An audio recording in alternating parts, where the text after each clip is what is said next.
Good morning. It is the 26th of November.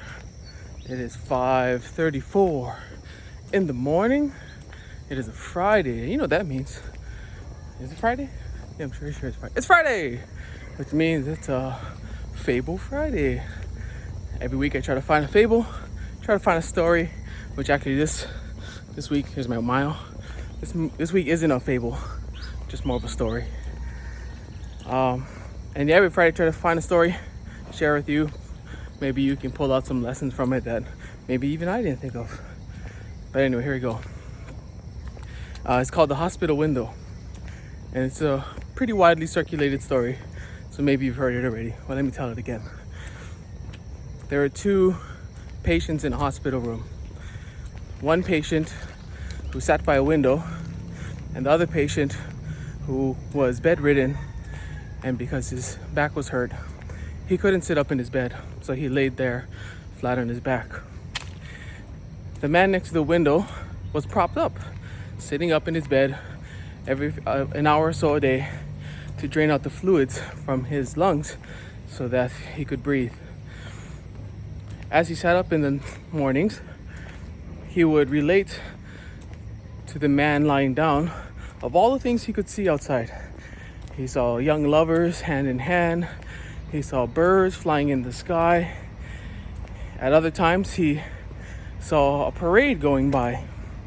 And even though the man lying down couldn't see or couldn't hear any of the band, the way the man by the window described it was so vivid so that he was able to share that with his friend on the window. So cool. Yeah. So he continues to talk about what he's seeing every day outside of the window. He sees all the beautiful sights, and with vivid description, he relates that to his friend who's lying there on the bed. So one day he comes by and they become friends. They're lifelong friends. Every day the man who's lying in the bed would wait for these 1 hour sessions that they could have with each other in order to hear what the outside world looked like. He could even see the city skyline out in the distance. Time went on by, and one day the nurse comes in to check on the two patients. The nurse walks up to the body of the man next to the window to unfortunately find his lifeless body there. So she orders that the body be taken away, and that they'll so they take the body away for the man next to the window. Anxiously, the man lying down asks the nurse, since that bed is now open, could he get the spot next to the window? And so the nurse agrees, and she wheels him over to the bed next to the window. And he tries his hardest to sit upright into his bed in order to see this wonderful world that his friend had been relating to him all these months. Finally, he looks out the window and he's shocked to see that there's a wall there. He asks the nurse, where is all the sights in the city? Why can't I see any of this? Is this a new wall? And the nurse tells him, no, it's been like that for years now. He said, why would my friend tell me all of these things? Why would he describe in such vivid detail of the world outside? The nurse said, well, maybe he just wants to encourage you, to let you know that there's more life outside of these walls, and maybe that would help you keep on going. It says, because your friend, the one who sat next to the window, you didn't know this, but he was blind.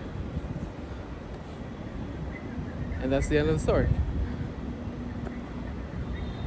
So it goes to show you that it made me think about how, as young kids, we have imaginations, right? And also, when you get an imagination coupled with an adult who also has an imagination. So for example, you know, when you're trying to feed a kid, like he says, like you give him the spoon, like here you go, eat up. And they're like, no, eat it, go, eat it up, no, you know. But then, as soon as you turn that spoon into an airplane, here comes the airplane, open up, coming in for landing, and the kid goes, ow. It takes some imagination in order for other people to get other people to do things. Now, I'm not talking about coercing people to do things that are wrong, but being encouraging to help them do things that they normally wouldn't do. Does that make sense? Oh, come on, I want to help you. No. Come on, let's go out. Let's get some exercise. No. Let's change our diet. No. I've learned this cool thing. I've read this new book. Like, you really should read it. No. Yeah.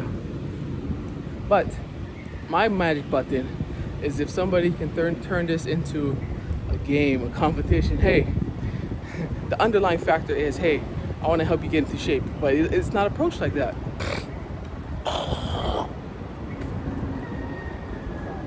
The approach is, hey, I got you this wristwatch. It tracks your steps. I'll challenge you every day who can get 8,000 steps. And I'm like, yeah, I'm all about that. I'm gonna beat you. Where in actuality, my friend who bought me that wristwatch, like that was his whole goal. Like, he saw I was down in a place where, you know, I was kind of in the dumps, and then he brings over one of his older, not this one, excuse me, not this one, but the same brand, the second generation. He brings over one of these, and he gives it to me, and he says, hey, I challenge you to a step competition. Whoever can get the most steps, whoever can hit 8,000 steps a day for X amount of days. And it worked for a while. You know, I was really motivated. You know, I would always check up on each other's progress and see how many steps that person is getting. And yeah, I really appreciate him for doing that. But anyway, getting back to our story. Yeah, so the blind man, he created these stories in order to encourage the other man who was kind of down and out. The story never says if he had family to come and check on him, but let's just assume he didn't. And he's just there all alone. But he's got that one friend who's making up things just for the sheer fact of encouraging someone else, encouraging his newfound friend. And he was going beyond his limitations, or maybe he was going to his world. The blind man was going to his own world because he had such an imagination that he's able to use those strengths of his in order to encourage the other patient lying on the bed. So how can you use your strengths to encourage someone who's down and out? And one of the ways is to think about is just being grateful for what you have. Helps you and puts you in a better frame of mind in order to want to help somebody else. The feelings of gratitude, which is good. My mom always reminds me of this. So anyway, that's your Fable Friday. The hospital window. I know normally fables have like inanimate things that become alive, like giraffes and goats and vultures, but today I thought I'd just share that story because it's one of them that I came across this week. And I've actually heard it probably a long time ago as well, but it's a good reminder, a good story to share with everybody here. So maybe you heard it a long time ago, but maybe it's the first time you've heard it in a long time, which basically means it's new for you too. All right, that's the end of today's video. Today is Friday, finishing up the week. I've got a few more projects I have to get done. I've always got projects to get done, right? And then the weekend's here, and yeah, it's busy as ever. So make sure you guys stay busy.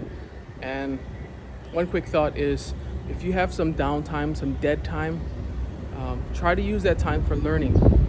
And one of the tried, proven ways of learning is using audiobooks. So if you've got a book out there that you want to listen to and you want to hear, hit me up and I'll see if I get it for you. and you just let me know, hey Jesse, thank you very much for your invitation. Leave it down in the comments. I'm looking for this book. Here's my email, or here's my phone number, here's my WhatsApp, and then let me know. I'll find it for you if it exists. If it exists, I'll find it for you, and I'll get it for you. And then hopefully you can use that time in order for learning.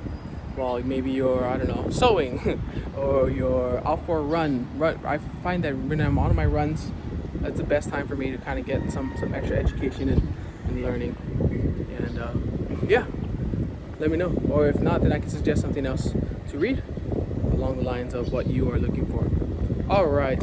And if you don't have any ideas, go on Amazon, type in bestsellers or self-help, or I don't know, if you want to read some fiction, you want to read a book,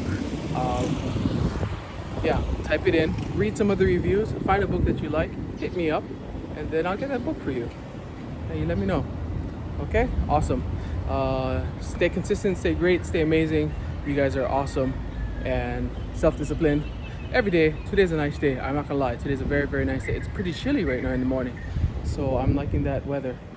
Okay, you guys are amazing. I'll catch you guys tomorrow. Stay safe and love you guys. Aloha.